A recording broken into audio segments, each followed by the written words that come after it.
favor, de esta siguiente actividad.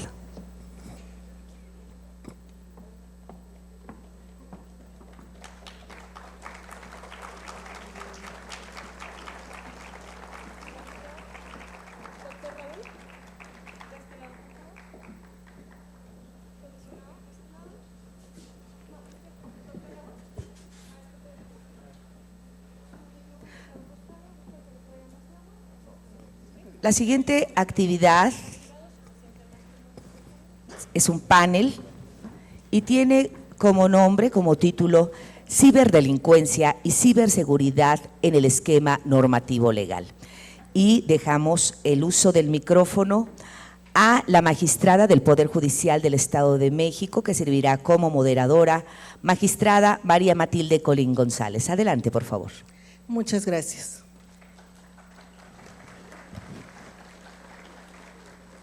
Muy buenos días a todos los que nos acompañan de manera física y de manera virtual. Me encuentro muy complacida por estar aquí el día de hoy, compartiendo con ustedes un tema muy interesante y de mucha actualidad. Bien, la información evidentemente es poder. Todas las personas necesitamos contar con información verídica para estar en posibilidad de tomar decisiones acertadas. La información, pues evidentemente ha evolucionado de la mano con los medios tecnológicos y la delincuencia no se ha quedado atrás. También ha ido de la mano para incursionar, introducirse a esos medios para efecto de cometer sus conductas ilícitas a través de esos avances tecnológicos. El tema que hoy nos ocupa es un tema muy actual. En este caso, el panel abordará el complejo y dinámico campo de la ciberdelincuencia y la ciberseguridad dentro del marco normativo legal.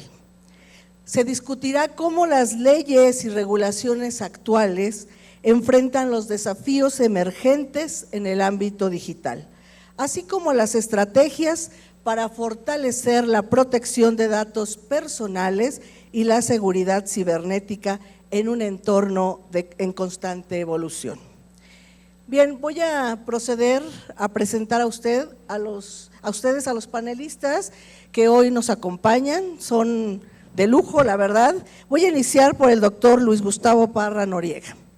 Como comisionado del Instituto de Transparencia, Acceso a la Información Pública y Protección de Datos Personales del Estado de México y municipios, el doctor Parra Noriega tiene una amplia experiencia en la aplicación y regulación de políticas relacionadas con la protección de datos personales y la ciberseguridad en el ámbito estatal.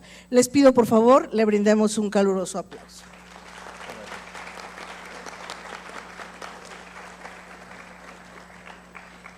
Muy amables, gracias. Les presento también al maestro Federico Guzmán Tamayo. Con su experiencia como exsecretario ejecutivo del Sistema Nacional de Transparencia, el maestro Guzmán Tamayo aporta una perspectiva única sobre los desafíos y oportunidades en la coordinación de esfuerzos a nivel nacional para abordar la ciberdelincuencia y fortalecer la seguridad cibernética. Les pido por favor le brindemos un caluroso aplauso. Muy amables, gracias. Les presento también al doctor Raúl Eduardo García Víquez. Como investigador de la Universidad de Sevilla, el doctor García Víquez ofrece una visión académica y de investigación sobre los aspectos legales y normativos relacionados con la ciberdelincuencia y la ciberseguridad, tanto a nivel nacional como internacional. Démosle por favor un caluroso aplauso.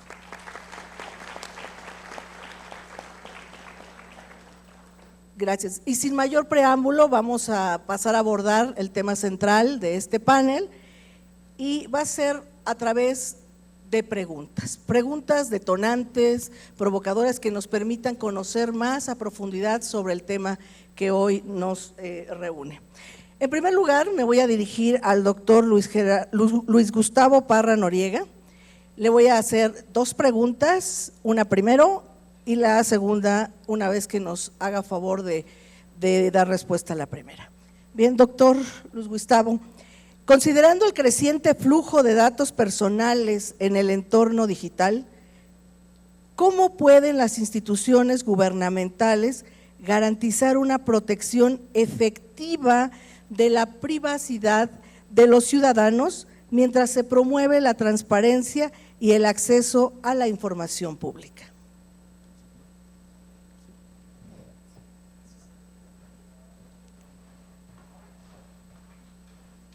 Muchas gracias.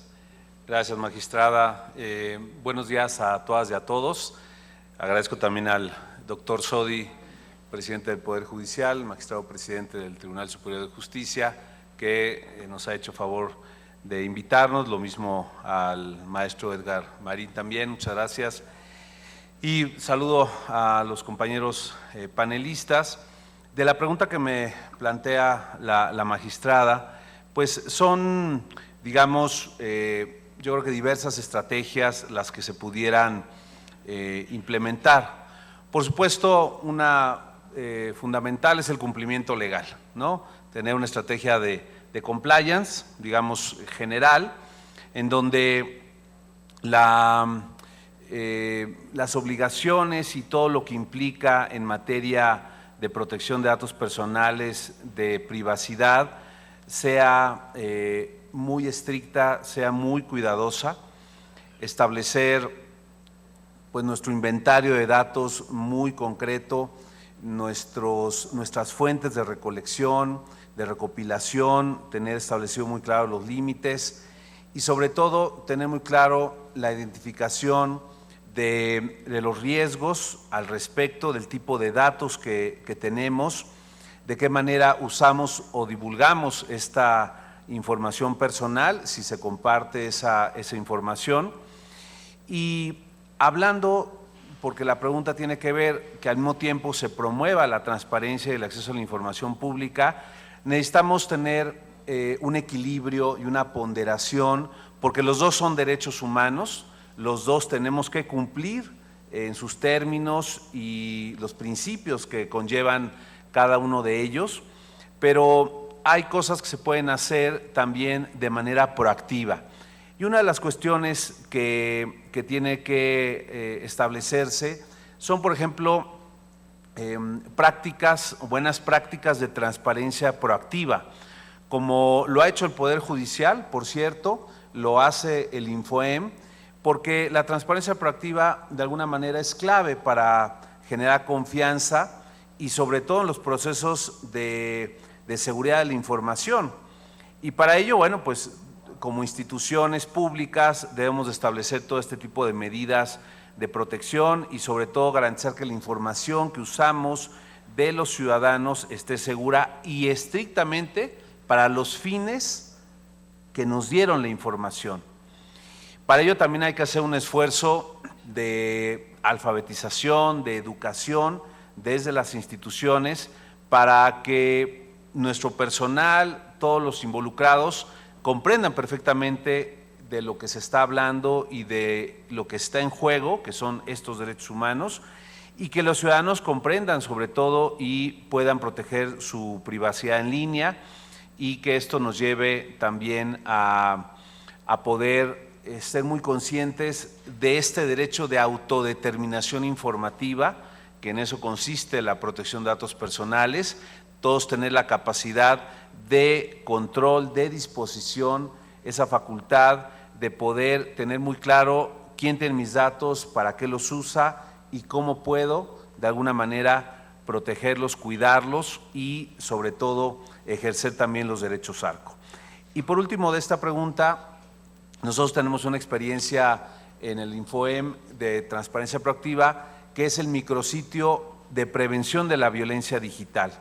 Este micrositio nos permite tener, por un lado, acceso a información pública detallada, justo para prevenir el mal uso de los datos personales, adoptando pues, información, testimonios, guías que son de gran utilidad para aquellos que pudieran estar siendo víctimas de violencia digital o para quien justamente desee conocer del tema y prevenir esta circunstancia. Y ahí se incluyen secciones educativas, testimonios, consejos y una serie de tips para buscar ayuda o para denunciar esa práctica. Y este micrositio además está conectado con la Secretaría de Seguridad Ciudadana y también colaboramos en un ejercicio de cine conversatorios con la Fiscalía General de Justicia del Estado de México y la Secretaría de las Mujeres, justamente para poder concientizar y prevenir todo este tema de la violencia digital, y sobre todo con la Policía Cibernética trabajamos en conjunto dando charlas a lo largo de toda la geografía del Estado de México. Muy amable, doctor. Pasaría a la segunda pregunta, si nos hace favor de regalarnos la respuesta. Ante el aumento de las amenazas cibernéticas, ¿cuáles son los principales retos que enfrenta el Estado de México en la protección de datos personales y la prevención de la ciberdelincuencia? ¿Y qué medidas se están implementando para hacer frente a estos desafíos? Muchas gracias. Bueno, cifras hay muchas, ya se empezaron a dar desde la anterior conferencia, en la inauguración, pero según algunos estudios de 2023, cada 39 segundos tiene lugar un ciberataque, lo que supone más de 2.200 casos al día. Y habrá que ver el tipo de modalidad, ¿no? Hay diferentes, están ataques de malware, de ransomware, de phishing, siendo el phishing el ciberataque más común, con aproximadamente 3.400 millones de correo spam diarios. También, de acuerdo con algunos reportes, pues hay, por ejemplo, el Foro Económico Mundial reporta que en 2023 tan solo 4% de las organizaciones dijeron estar seguras y que puedan realmente estar listos para protegerse de los ataques cibernéticos.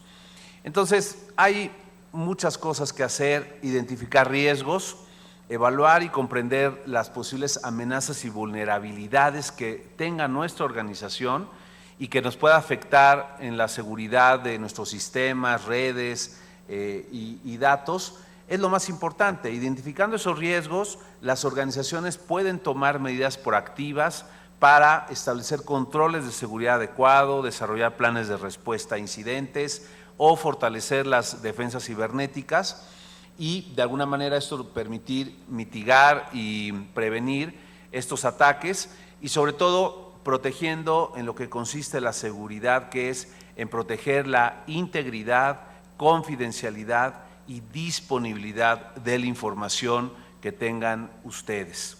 Para ello hay que hacer un esfuerzo de capacitación permanente a todo nuestro personal, a todos los que forman parte de la organización o de la institución pública o privada. Esta capacitación en ciberseguridad permite pues que tanto individuos como las organizaciones pues puedan reconocer y responder a esas amenazas cibernéticas de manera proactiva. Se calcula que el 95% de las filtraciones de ciberseguridad son resultados del error humano, de la ingeniería social. Es decir, agarrar al más distraído, al que le dio clic a ese phishing, a ese malware puntualmente, que por ahí se introduce. Entonces, la seguridad digital de una institución pues está en manos principalmente de sus integrantes, de sus empleados. Y otra cuestión, invertir en tecnología y recursos para la ciberseguridad permite entonces el desarrollo de herramientas y sistemas más seguros, y esto contribuye a una mejor protección de los datos personales y de todos los activos de información y digitales que tiene esa organización. Por otro lado, también identificar oportunidades. De acuerdo con el índice de ciberseguridad global de la Unión Internacional de Telecomunicaciones, México ocupa el lugar 63 de 175 países que están preparados para esta seguridad cibernética. Entonces, una de las principales recomendaciones en la materia que establece este estudio es que se le dé la importancia y se desarrollen expertos en el ámbito de las tecnologías de la información y comunicación. Entonces, sí hay que tener un marco regulatorio, se puede aquí discutir sobre las diversas iniciativas de ciberseguridad que están en nuestro Congreso de la Unión, pero lo más importante es que las instituciones inviertan en desarrollar expertos, en tener oficiales de protección de datos personales altamente capacitados para detectar, mitigar o responder a estas amenazas. El INFOEM, de hecho, está ahorita corriendo la convocatoria, tiene un estándar de competencia para certificar en protección de datos personales. Somos el único ente público que ofrece esa certificación a nivel nacional, incluso el órgano nacional no lo tiene, tenemos nosotros aquí en el Estado de México, entonces hay que aprovecharlo. Los invito a que participen en esta convocatoria para certificarse como expertos en protección de datos personales. Entonces, hay que hacer muchas cosas. El panorama, como se ha mencionado, es una constante evolución en las tecnologías, y estas tecnologías nos retan todos los días nuestras libertades, nuestros derechos, y por lo tanto, pues necesitamos estar listos para implementar. Solo en el Estado de México hay más de 15,000 bases de datos que están registradas en nuestro sistema, en la Redatosem, que es una obligación que establece nuestra Ley de Protección de Datos Personales. Entonces, esas bases de datos tienen que estar seguras y cada institución tiene que estar haciendo un esfuerzo de supervisión y vigilancia, que nosotros hacemos lo propio desde la Autoridad de Datos Personales, pero cada uno tiene que hacer la parte que le toca. Muchas gracias.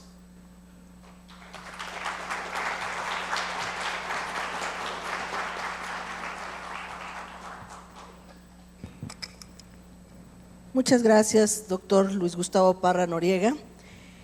Bien, corresponde el turno al maestro Federico Guzmán Tamayo, al que de igual manera le vamos a realizar algunos cuestionamientos para efecto de que nos ilustren este tema tan interesante. Maestro Federico Guzmán Tamayo, en su opinión, ¿cuál es el papel del gobierno federal en la coordinación de esfuerzos para combatir la ciberdelincuencia y promover la ciberseguridad a nivel nacional? ¿Y cómo se puede mejorar la colaboración entre las diferentes entidades federativas? Gracias. Bueno, sí se escucha. Gracias, muy buenos días tengan todos ustedes. Gracias por la invitación, magistrada, por las preguntas. Y particularmente me parece importante, antes que nada, señalar esta coordinación que se da a la luz del Poder Judicial del Estado de México y Bambú, porque yo soy un convencido que, a la luz de la pregunta, que la coordinación y el diálogo para la creación del marco normativo para su perfeccionamiento debe ser incluyente y plural. No es que se sienten solamente los legisladores y diseñen una ley, tiene que haber una luz de un parlamento abierto, y sin duda desde el sector privado, el sector social, educativo, académico y judicial, podemos contribuir a un diseño muy integral de lo que puede ser el marco normativo. Y además me parece importante, y qué bueno que al principio Alonso Santiago se haya referido al contexto general de lo que significan las TICs. Yo soy una persona de 56 años, ¿sí? Y la proyección tecnológica nos alcanzó. Las películas que veíamos nos alcanzó enemigo público a través de este tema de la geolocalización. Decíamos, ¿qué pasó con eso? Nos alcanzó la geolocalización, nos alcanzó James Bond. Cuando veíamos el teléfono, ay, de veras se ve desde ahí, desde el teléfono, y está conectado en otra parte del mundo. Nos alcanzó también inteligencia artificial, de un robot niño que tiene sentimientos de amor, pero también de odio. Inteligencia artificial nos alcanzó, y todavía decías, está en pañales el tema de la inteligencia artificial como quinta revolución, en pañales. Imagínense, cuando venga el túnel del tiempo, cuando vemos esta película, ¿pasará? No lo sé, probablemente sí. Hoy hablamos del metaverso, de la realidad aumentada, del ciberespacio. Hablamos de este tema donde interactúan máquinas y seres humanos. Entonces es muy importante y ha habido en la historia del mundo grandes revoluciones, que si el fuego, que si la pólvora, que si el hormigón, que si la máquina de vapor, se refería hace un rato, que la imprenta, que el avión, que los antibióticos, nos alcanzó el internet, esa es la realidad.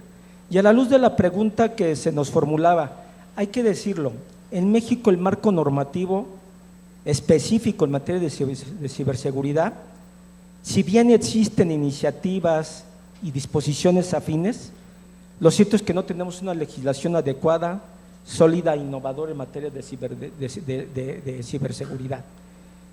Y a pesar de que hay iniciativas, me parece que habría que hacerse varias preguntas a la luz de la pregunta de coordinación, pero quiero verlo a la luz de una legislación. Por una ley federal de de ciberseguridad, por una ley general de ciberseguridad, ¿cuáles deben de ser las disposiciones normativas esenciales? ¿Debe haber una acción aislada, dispersa, o una acción coordinada y una estrategia nacional de coordinación y colaboración? Yo creo que también, y como lo ha señalado en su momento el INAI, preguntarnos si la ciberseguridad es un bien público o no lo es, para poder regular la materia de manera integral. La respuesta es sencilla: sí, sí es un bien público, y por lo tanto debemos diseñar una estrategia legislativa y una estrategia operativa de manera integral.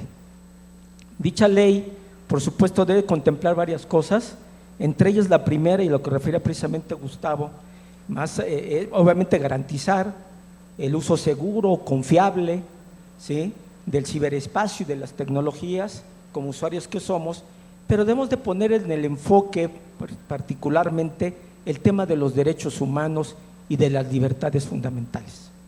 Sí, la economía, por supuesto, sí la seguridad nacional, sí la seguridad pública, etcétera, etcétera, y tendrá que venir así establecido en la ley, pero hay que poner en el centro de gravitación, como digo yo, principio, centro y meta, los derechos humanos.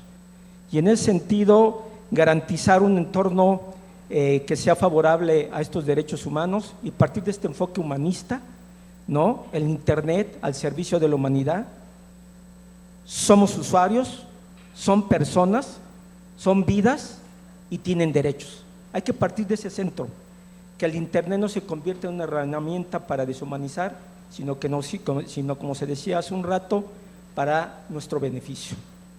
Desde esa óptica señalaría, además, me referiré más adelante, pero sobre todo para contestar la pregunta, en el sentido de que uno de los temas fundamentales que debe tener esta ley, desde mi perspectiva, que tiene que ser una ley de seguridad, es un tema de un organismo coordinador y de colaboración que integre y articule las distintas autoridades del gobierno involucradas, pero también al sector privado, al sector social, educativo, para que colaboren de manera conjunta y que no nos vayamos en un tema donde legislan solamente los diputados, los senadores, pero que no escuchan a los expertos. Tenemos que hacerlo a la luz de un parlamento abierto, incluyente y plural, repito. Y esta coordinación, porque por ejemplo yo veo las leyes, y con eso termino mi primera pregunta, donde hay proyectos de ley donde solamente se enfoca en el tema de seguridad nacional, que solamente se enfoca en el tema de seguridad pública, y están ausentes, por ejemplo, el INAI, de la propia conformación del Consejo Nacional de Ciberseguridad, o está ajeno la participación de la iniciativa privada o del sector social.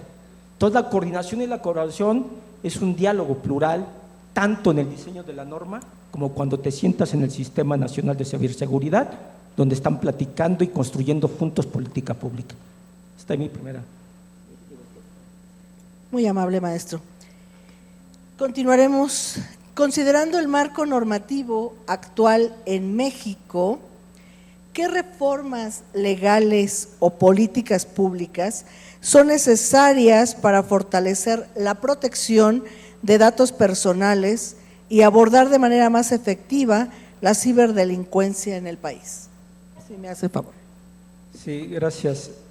Como comentaba yo hace un rato, perdón que por eso aquí quienes me conocen de repente soy un poco largo, entonces me puede cortar antes, magistrada, está bien para aquí con Eduardo no me pase de su tiempo. Antes que nada, y lo decían muy bien al principio, nuestros datos personales están en varios lados. están en varias plataformas. Sin duda el uso de las tecnologías, y por eso considero este enfoque de derechos humanos, que además había que incluirle otras perspectivas en el uso del ciberespacio, perspectivas como la infancia y la adolescencia, el tema de los adultos mayores, el tema de la orientación sexual, identidad y expresión de género, el tema de perspectiva de género, porque en temas de violencia digital, estos grupos en situación de vulnerabilidad, que estructuralmente han sido discriminados, ¿sí? Necesitamos tener este enfoque de derechos humanos, pero también con estas perspectivas, donde la afectación a nuestra privacidad, por supuesto, se puede ver afectada. Como bien decimos, dentro del sistema digital, dejamos rastro, nuestra huella digital, que define nuestro perfil, un boceto de nuestras personas, y entonces es importante que garanticemos la protección de la privacidad y de los datos personales en el uso de la tecnología. ¿Para qué? Para asegurar el control sobre nuestra privacidad y el control sobre nuestros datos personales. Esta legislación, que yo creo que tiene que ser una ley general, deberá contemplar, entre otras cosas, son muchísimos los que traigo aquí, estoy tratando aquí de voltearle para dar lo más importante, pero me parece que deberá, aparte de la coordinación, debe haber un impulso por una cultura y concientización sobre la importancia de la ciberseguridad. La prevención y la educación deben ser piezas claves que implica, entre otros aspectos, incorporar una estrategia de ciberseguridad en todos los niveles educativos para fomentar el conocimiento del uso y buen manejo del Internet, ¿sí? Para que tengamos un tema de higiene y civismo digitales, ¿sí? Y en ese sentido también deberá mantenerse en campañas permanentes de difusión, impulso al desarrollo de capacidades mediante la capacitación y la profesionalización, ¿no? Donde tengamos especialistas en estos temas de la ciberseguridad, y sobre todo cuando podemos pensar en el caso, por ejemplo, del judicial, y con esto termino. Hoy los poderes judiciales están en la transformación digital. Hoy se habla de la gestión digital de los expedientes. Hoy hablamos, por ejemplo, del portal de servicios judiciales con el caso del Poder Judicial de la Federación. Hoy se habla del juicio de amparo digital. Hoy se habla de la justicia digital. Es darle vida a estos juicios en línea, y necesariamente los poderes judiciales, por decirlo de alguna manera, requieren conocer precisamente estos temas y requieren conocer precisamente cuál es el uso que se le pueda dar a través de estos juicios y obviamente la seguridad que debe mantenerse en el uso de este tipo de tecnología si estamos hablando de los juicios en línea. Y otro tema importante, si hablamos de violencia digital y hablamos de los juicios orales, lo decía hace un rato la magistrada, precisamente para poder resolver muchos de estos delitos digitales, los jueces requieren del acompañamiento, las juezas y jueces requieren del acompañamiento de profesionistas especializados en materia de los ciberdelitos, requieren de peritos especializados para estos en el tema de los jueces de control. Si no entienden el lenguaje, difícilmente vamos a poder estar estableciendo una justicia, digamos, más adecuada en este tema. Yo hasta aquí dejaré mi intervención y gracias por su escucha. Gracias.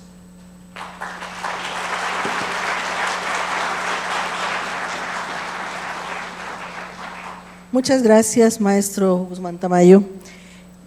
Vamos a pedirle al doctor Raúl Eduardo García Víquez nos comparta la respuesta a las siguientes preguntas.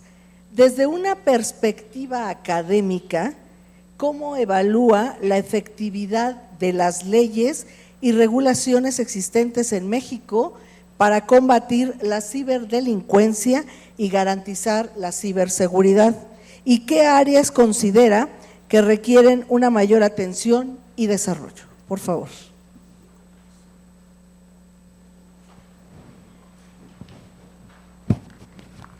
Bueno, muchas gracias. Antes que nada, agradezco la invitación a cada una de las personas que están aquí en el Poder Judicial del Estado de México. Por supuesto, al presidente magistrado Ricardo Sodi, al maestro Edgar Marín, a cada una de las personas que conceden aquí en el panel. Gustavo, hace muchos años que nos conocemos, otra vez aquí coincidiendo. Federico, una vez aquí, una vez más. Pues bueno, este es un tema que realmente, un tema que va evolucionando y que dijera Ulrich Beck, nos encontramos ahora ante una sociedad del riesgo, ¿no? Pero ahora ante una sociedad del riesgo digital. Vamos viendo que ya estos grandes esquemas pues vamos evolucionando. Como comentaron, en el tiempo de la pandemia se dio un cambio ya abismal en cuanto a lo que es la nueva era digital. Esta era digital en la cual nos tenemos que ir transformando y bueno, ¿qué puedo decir ahorita en el tema de protección de datos? Que aquí tengo a dos grandes personalidades en el tema. Y uno de ellos que es Gustavo, en el sentido que lleva un diplomado bastante prodigioso, no solamente en el Estado de México, sino a nivel nacional. Entonces vamos a darle cabida a este tipo de trabajos en el cual, si bien es cierto, este tipo de evoluciones se ha dado y ha tenido un trabajo esencial en México, no desubiquemos todo lo que viene a contexto en los diferentes países, ¿no? Lo que sí puedo decir que tanto en México se han dado grandes avances que no solamente han sido referentes para México, sino para América Latina, y que estos avances van de la mano de ciertos esquemas de los cuales se han trabajado con la Unión Europea.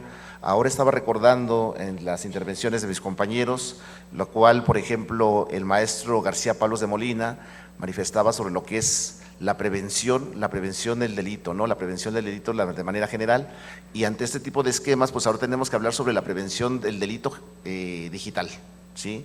O en este caso la victimización digital en la nueva era, ¿no? En esta nueva era digital en las cuales los trabajos se han dado y se han manifestado de una forma que han hecho una evolución en los cuales tenemos que estar atentos. Si bien es cierto, esta sociedad del riesgo que manejó el maestro Ulrich Beck de Alemania, que se trabajaban sobre las sociedades en las cuales nos enfrentábamos en el crimen organizado, diferentes tipos de esquemas sociales, sociológicos, en los cuales impactaron en la etapa social, y de los cuales después el maestro Luhmann, bueno, anteriormente el maestro Luhmann, después el maestro Ulrich Beck han cobijado y han trabajado bastante bien este tipo de esquemas, y ahora en esta nueva época en la cual nos enfrentamos desde la gente de Alemania, España, ahora México, pues han habido una evolución y nos hemos encontrado ante un sistema en el cual tenemos que ir evolucionando y trabajando este tipo de esquemas en los cuales desde el punto de vista de la política criminal, la evolución que se ha dado, cómo se ha trabajado ahorita la prevención, vuelvo a repetir, la victimización, pero en esencial hay un punto que me llamó mucho la atención en cuanto a lo que ya no tenemos intimidad. Y yo creo que este tipo de trabajos tenemos que verlos desde el punto de vista de la parte del delito, como desde el punto de vista de la parte de la victimización. Dos grandes esquemas en los cuales tenemos que irlos trabajando, irlos viendo cómo van evolucionando. Y yo acabo de terminar un artículo que pronto se presentará en un libro sobre lo que es el honor, ¿sí? Ese honor, cómo ha ido evolucionando, cómo se ha ido trabajando en aquel honor desde que aquellos entonces se manejaba el honor medieval, siglos atrás, prácticamente 5 siglos de ese honor medieval que tuvo una evolución en la parte europea medieval, principalmente en Cataluña. Esa evolución que se va dando no solamente en Europa, sino también se va dando en las Américas, pues vemos que ese honor pues se ha ido transformando. Ese honor va de la mano de lo que es la parte de la dignidad. Ese honor también va de la mano de la parte de lo que es la intimidad. Entonces, ¿qué es lo que está pasando en esta época actual? Si bien es cierto, ha habido una evolución digital, también hay que ponerle candados a esta nueva era digital. Claro, de la mano de los derechos humanos o los derechos fundamentales, que ya atinadamente, ya lo había trabajado el maestro Robert Alexis, que también igual es un tema que nosotros como juristas tenemos que estar atentos a esa evolución. El maestro Robert Alexis de Alemania, que si bien es cierto, ha hecho un trabajo evolutivo ante el sentido de la norma, ¿sí? Esa norma social se ha ido transformando, pues Robert Alexis, ante ese sentido, esa norma social que se ha ido transformando, ahora tenemos que ir a ese sentido de la norma digital, a ese sentido de lo que viene trabajándose, y no solamente se debe esquematizar en un castigo o en la transformación de una legislación, sino tenemos que prever, tenemos que trabajar y tenemos que estudiar hacia los esquemas filosóficos, hacia los esquemas constitucionales, y cómo irlo trabajando ese esquema hacia lo que es la parte social. Si bien es cierto, vamos trabajando ya desde lo que es la evolución de lo que son los esquemas filosóficos desde Luhmann o desde Hegel, ¿sí? Desde aquella época de Hegel donde nos decía que pues, el ser persona y respetar a la persona, pues hasta la fecha nos viene a trabajar esa parte de la evolución. Actualmente viene trabajando ese tipo de trabajos también igual el maestro Luhmann, Miguel Ulrisbe, que por cierto falleció hace un par de años, pero que nos deja un gran legado en el cual debemos interactuar. Ahora, en esa época digital, si bien es cierto nuestro honor, ese honor que vemos hacia la persona, hacia la empresa, cómo se ha ido transformando en un tema de reputación, en un tema de intimidad, pues prevemos que ya tenemos las bases en las cuales nuestro Poder Judicial, nuestros legisladores tienen que trabajar sobre ese esquema para poder hacer un trabajo efectivo hacia esta época.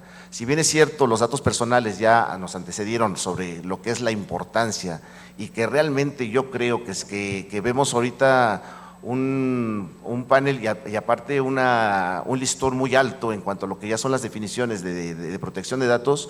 Yo creo que en el mundo común y corriente hace falta trabajar mucho, ya lo comentaron, en la parte educativa, en la parte académica, pues estamos en ese aspecto en el cual se le está dando, yo creo que los primeros pasos efectivos hacia lo que es la evolución de lo que yo diría y llamaría sobre la que es la filosofía e inteligencia artificial y la nueva época de la ciberseguridad.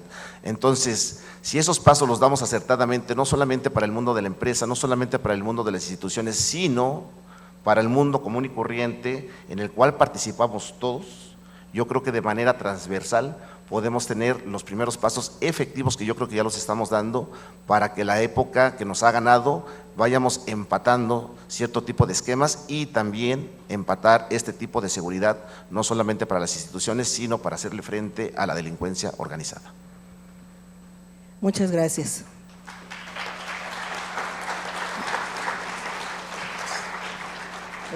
Considerando la naturaleza transnacional de muchas amenazas cibernéticas, ¿cómo pueden los marcos normativos internacionales y la cooperación internacional contribuir a fortalecer la seguridad cibernética y combatir la ciberdelincuencia a nivel global?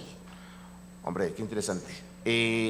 A ver, yo creo que ya dimos los primeros pasos, exactamente como comentaba, y no todo se tiene que quedar en teoría, pero es importante manejar la base teórica para poder dar paso a la parte social, ¿sí? Y de manera interactiva, trabajarlo no solamente con abogados, sino con sociólogos, con toda la gente que tenga que estar involucrada. Por supuesto, aquí tenemos grandes personalidades como nuestro colega de España, el cual nos viene a dar trabajos en materia sobre lo que son esquemas que nosotros lo llamaríamos como el peritaje forense, ¿no? Ante tipos digitales, ¿sí? Pero que eso va de la mano ante el esfuerzo y los trabajos que son compatibles con las legislaciones de cada país. Yo creo que en México se presentó uno de los primeros libros que es sobre derecho penal, tecnologías en el mundo digital, y este libro se trabajó en coautoría con varios investigadores de América Latina principalmente y de España, y yo creo que dieron las primeras bases también preocupándonos por la parte legislativa que realmente estaba rezagada. Yo creo que ahora, no solamente en México, sino en las diferentes partes de América Latina, y hay una evolución, esa evolución que tenemos que irla transformando y que tenemos que irla compatibilizando y homologando con los diferentes países, teniendo en cuenta que yo creo que podríamos ser vanguardia en América, y me refiero a América por continente. Si bien es cierto, en Europa se han dado los primeros pasos sobre el tema de inteligencia artificial, sobre el tema de ciberseguridad, también es cierto que hasta el año pasado, en noviembre del año pasado, todavía no tenían nada escrito, hasta diciembre que se dieron los primeros pasos, el primer decálogo sobre inteligencia artificial. Entonces, estamos a 5 meses que realmente podemos dar también igual esos grandes pasos en América, y yo a lo que veo y a las aportaciones que se dan, por ejemplo, desde Argentina hasta Canadá, ya tenemos, por ejemplo, fiscales que se dedican a estos temas, ya tenemos, por ejemplo, las primeras leyes que se han dado en Chile, que se han dado en Brasil, una legislación que ya está manejable en Colombia, y yo creo que este tipo de derechos comparados son bastante importantes y bastante interesantes ante los trabajos que también se están haciendo en México, ¿no? Y en México la preocupación también que se han dado los foros, que se le han dado seguimiento, no solamente por el Poder Judicial, sino por las instituciones. Si bien es cierto, las empresas son las más preocupadas porque son las con un número mayor de hackeo, que ya lo comentó el comisionado Gustavo Parra. También igual es cierto que también este tipo de esquemas pues se preocupan exactamente porque también igual la victimización es bastante elevada, ¿no? Entonces, ante esos esquemas también nosotros nos tenemos que preocupar por la sociedad común y corriente. Ya tenemos los primeros pasos con las primeras leyes que protegen a las mujeres, pero que tienen que proteger a la sociedad en general. Y ahorita vemos que, por ejemplo, a nuestros teléfonos, yo tuve la mala fortuna que me hackearon mi teléfono hace unos 10 días que me sirvió para teoría y práctica, ¿no? Para este tipo de eventos. Entonces, vemos que la policía cibernética a lo mejor está muy bien en la capacitación, pero estamos tan cerca y tan lejos de la policía cibernética. Entonces, todo eso tenemos que ir interactuando con la comunidad, con la sociedad común y corriente, tenemos que estar pendientes, si bien es cierto ya tenemos un 70, más del 70% de gente que interactúa, más adelante tendremos más gente que interactuará y que realmente será victimizada por este tipo de esquemas, ¿no? Entonces, en concreto, ¿qué es lo que tenemos que hacer con este mundo global? Yo creo que podemos empezar por centros de investigaciones, no solamente dentro del Poder Judicial, dentro del Poder Legislativo, sino dentro de los mismos municipios, dentro de los mismos estados. Tenemos que estar en un estudio constante, un estudio de política criminal digital sobre lo que exactamente lo que conlleva la política criminal, del estudio del fenómeno, el estudio de cómo se va a aplicar la ley, que es cómo se va a trabajar la ley para que sea efectiva hacia la sociedad, y el trabajo de las políticas públicas que van a ser totalmente fluctuantes y que realmente tienen que ser efectivas para que sea menos el número de victimización. Y además quiero dar un dato también igual interesante. Yo creo que en la Universidad de Manchester, por ejemplo, en este tipo de casos, nos estamos preocupando por la sociedad, por la victimización digital, pero acá en los países del primer mundo se preocupan más por esa evolución, por ese trabajo constante con el mundo social, con el mundo empresarial, con el mundo institucional, porque el día de mañana es el sinónimo o el reflejo de menor corrupción, el sinónimo y reflejo de que va a ser una efectividad sobre los esquemas de trabajo con los diferentes países. Y también quiero dar a colación que, por ejemplo, ese tipo de trabajos ya los tenemos que hacer con el TEMEC, ¿no? Este tipo de trabajos que ya solamente que los tenemos que compatibilizar, en este caso con el Tratado de Libre Comercio que tenemos con Estados Unidos, con Canadá. Hace 20 días exactamente tuvimos unas conferencias en Tijuana realmente interesantes y relevantes ya trabajando este tipo de temas, y que realmente nosotros como mexicanos y como revolución y evolución de América Latina tenemos que estar al día, nuestras empresas, con la evolución que tenemos con los países del norte. Y a raíz de eso, yo en ese mismo congreso propuse que debemos de tener una policía americana, no americana de América, de los Estados Unidos, una policía de América como continente, en el cual le demos seguimiento desde los mínimos delitos hasta los máximos delitos, y de manera igual, paralela, tener una legislación adecuada desde los estados, por supuesto del Estado de México y los estados fronterizos, que sean compatibles con los estados americanos, con los estados del continente americano. Y yo creo que se puede dar si tenemos una evolución. Si bien es cierto, en la Unión Europea tienen ese tipo de policías en los cuales le dan seguimiento a este tipo de trabajos, ¿por qué no poder hacerlo en América? ¿Por qué no están preocupados ustedes, futuras generaciones que veo aquí, tener esos trabajos directos, tener pendientes los idiomas que se deben trabajar? Y con la inteligencia artificial podemos trabajar de eso de manera eficiente y de manera regular, en cuanto a lo que es el inglés, el español, el portugués principalmente, y dar una evolución a las necesidades sociales que las tenemos ya a la vuelta del día. Creo que sí.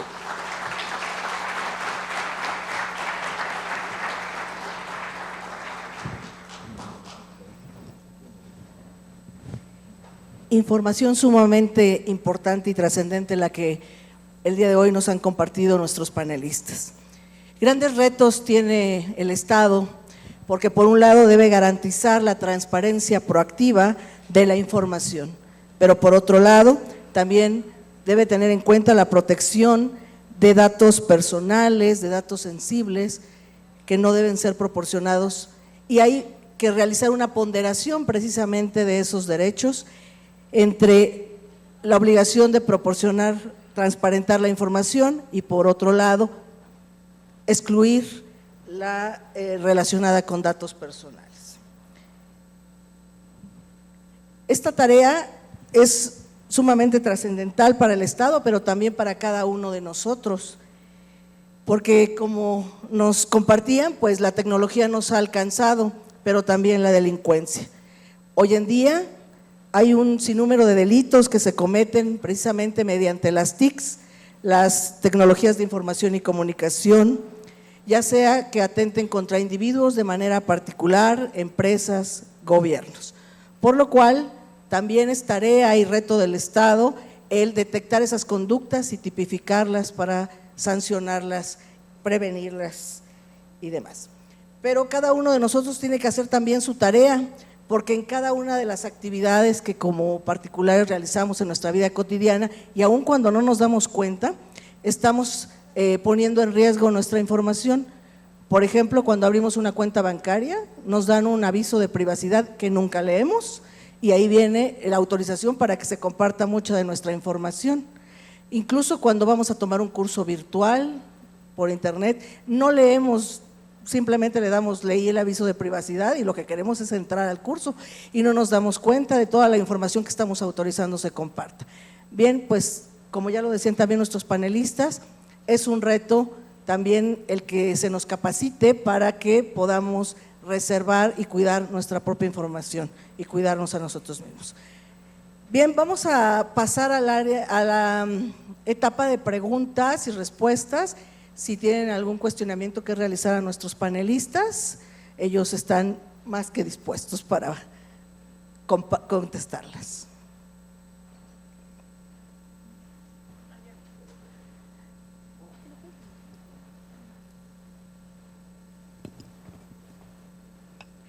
Bueno, buenas tardes. Yo trabajo en el Instituto Mexiquense de la Juventud. Soy la encargada de la protección de datos personales. Y pues en este foro hemos hablado de legislación, seguridad, base de datos, cultura de ciberseguridad y de la educación de los datos personales. ¿Cuáles serían las mejores prácticas que las instituciones gubernamentales podrían adoptar para fortalecer la ciberseguridad y responder adecuadamente a los posibles retos cibernéticos? ¿Algún panelista en particular? Quien guste. Adelante.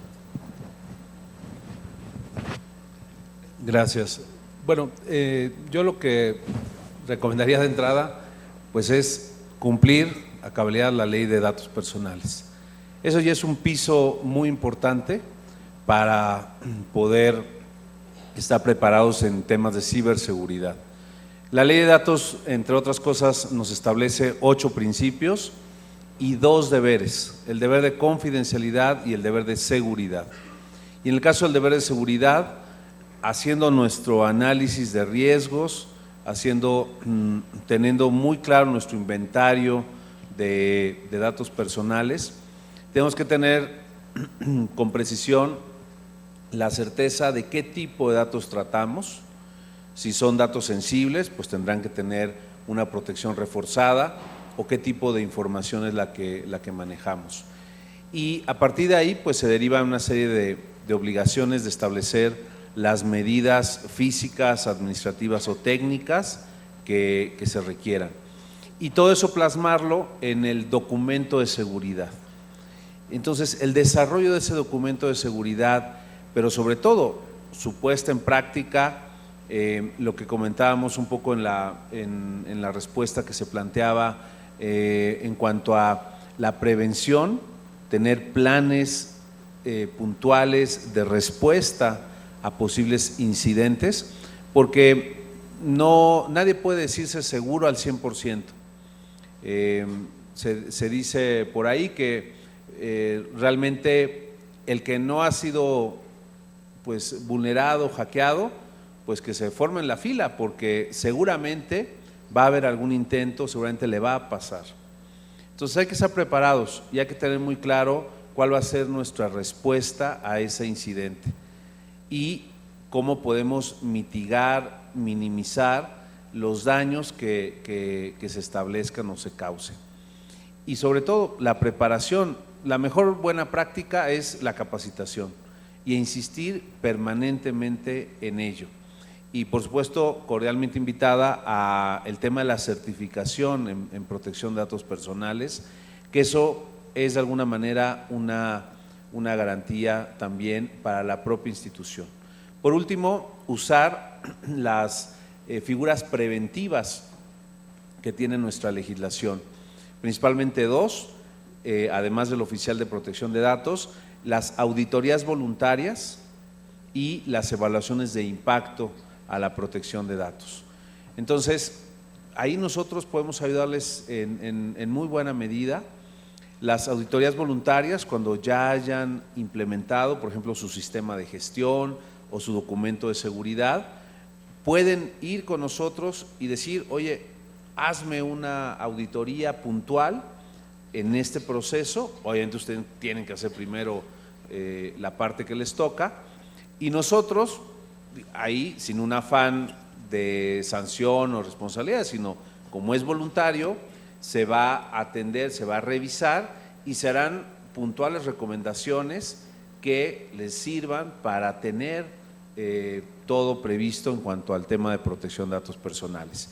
Y las evaluaciones de impacto, hoy que tenemos toda esta tecnología disponible y que muchos de las dependencias, entidades, gobiernos municipales están queriendo innovar en materia de gobierno digital, por ejemplo, bueno, cualquier herramienta, aplicación, sistema, plataforma que se quiera poner en marcha, pero que implique un tratamiento intensivo o relevante de datos personales, la ley lo que nos establece es que se debe hacer una evaluación de impacto. Entonces, trabajar en las evaluaciones de impacto para que preveamos cualquier posible afectación en un momento dado. Y eso nos ayuda para ser preventivos. Y además esas evaluaciones también nosotros las revisamos y dictamos recomendaciones para poder implementar esa herramienta o esa aplicación o lo que ahí se esté llevando a cabo. Y de esa manera, pues es como tener un consultor permanente en el caso de usar estos servicios que podemos implementar desde la Autoridad de Datos, desde el InfoEM, y por supuesto estar a sus órdenes para cualquier consideración o cualquier acercamiento que así se tenga o se desee hacer. Gracias. Adelante. Nada más a la luz, perdón, muy rápido, a la luz de la pregunta que me parece además muy interesante. Creo que lo más importante es el tema, es ser conscientes de la afectación a la privacidad que puede generarnos en nosotros el uso de las tecnologías. Hoy la visión de la privacidad, nos tocó generacionalmente, ha cambiado, ha evolucionado, eso hay que decirlo, así es. Hoy pasamos de la intimidad tal vez a la estimidad, contrario a la intimidad. Hoy queremos publicar más datos sobre nosotros, lo que antes era diferente en mi época, ¿no? Simple y sencillamente tener cuidado de los datos personales que compartimos. Nunca se sabe quién está atrás del internet, ¿no? Cuanto menos datos personales demos, mejor. Lo decía muy bien la magistrada, tengamos cuidado cuando queremos consultar y ver el aviso de privacidad, qué es lo que estamos autorizando. El concepto de amistad, cercanía, relación sentimental también ha cambiado. La distancia entre lo público y lo privado se ha estrechado. Entonces tenemos que ser muy conscientes de esto, y nosotros, como bien se ha señalado, ¿qué es la protección de los datos personales? Hermosísima palabra, la autodeterminación informativa. ¿Qué es eso? El control sobre nuestros propios datos. ¿A quién, cómo y a quién quiero compartir mis datos? Si no tenemos esto en cuenta, que forma parte de la cultura precisamente de la ciberseguridad y como parte de la concientización, ya ves, hay temas ya muy sencillitos y citaré algunos: establecer configuraciones privadas de privacidad fuertes, no publicar información que revele nuestra ubicación, por ejemplo, no desinformación personal, hay que ser muy cauteloso, ¿no? No decir, me voy de viaje, y en el momento que se está yendo de viaje, mejor cuando ya hayas viajado, decir, acabo de regresar, aquí están mis fotos, ¿no? No compartir contraseñas ni con amigos, reportar el acoso de espado o de abuso, por ejemplo, informar sobre cuentas sospechosas, no almacenar contraseñas de acceso en equipos compartidos, cerrar la sesión cuando termines de usar el servicio, el internet, mantener actualizado el navegador, ¿no? Procurar no hacer visitas en lugares sospechosos, no aceptar solicitudes o mensajes de cuentas desconocidas, evitar hacer clic o URLs abreviadas, que a veces son temas para generar fraude, etcétera, etcétera, y separar muy bien la cuenta privada de la cuenta del trabajo. Yo creo que son esas maneras de evitar y exponer nuestra seguridad. Y hasta aquí dejaré la respuesta. Gracias. Gracias. Bueno, ahí se escucha, ¿no? Bueno, y yo quiero nada más aumentar un poco sobre todo ese tema, que es importante cuidar el tema de los datos personales en las redes sociales, que es lo que más manejamos, principalmente a lo mejor Facebook o Instagram, ese tipo de redes, pero simplificarlo en una posición en la cual lo que es el honor objetivo y el honor subjetivo.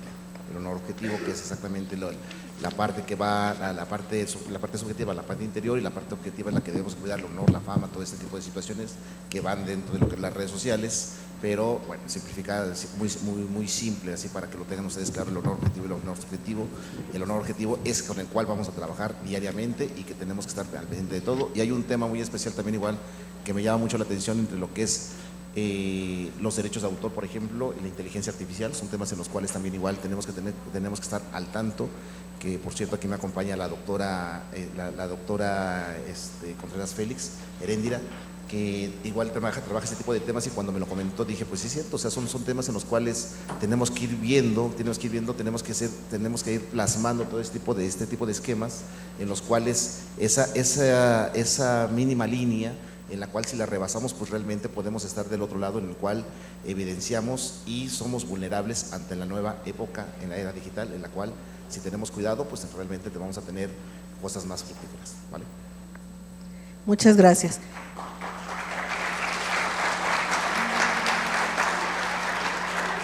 Bien, pues lamentablemente el tiempo se ha acabado.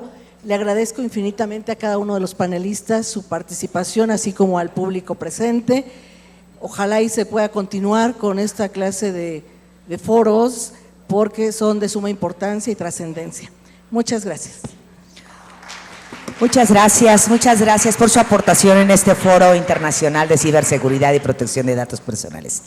En este momento se le hace entrega de manos de la magistrada Matilde Colín González, se le hace entrega de un reconocimiento muy merecido al comisionado del Instituto de Transparencia, Acceso a la Información Pública y Protección de Datos Personales del Estado de México y municipio, doctor Luis Gustavo Parra Noriega. Un aplauso, por favor.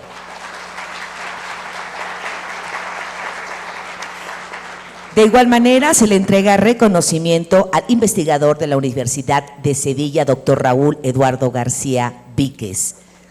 Gracias por su aportación, doctor.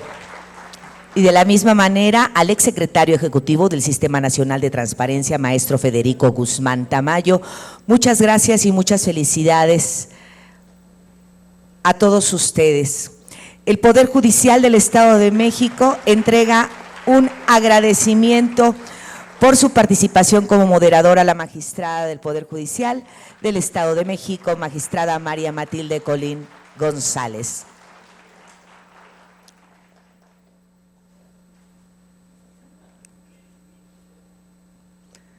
Los despedimos con mucho gusto, con otro aplauso, por favor, y agradeciendo su aportación, su participación en este foro internacional.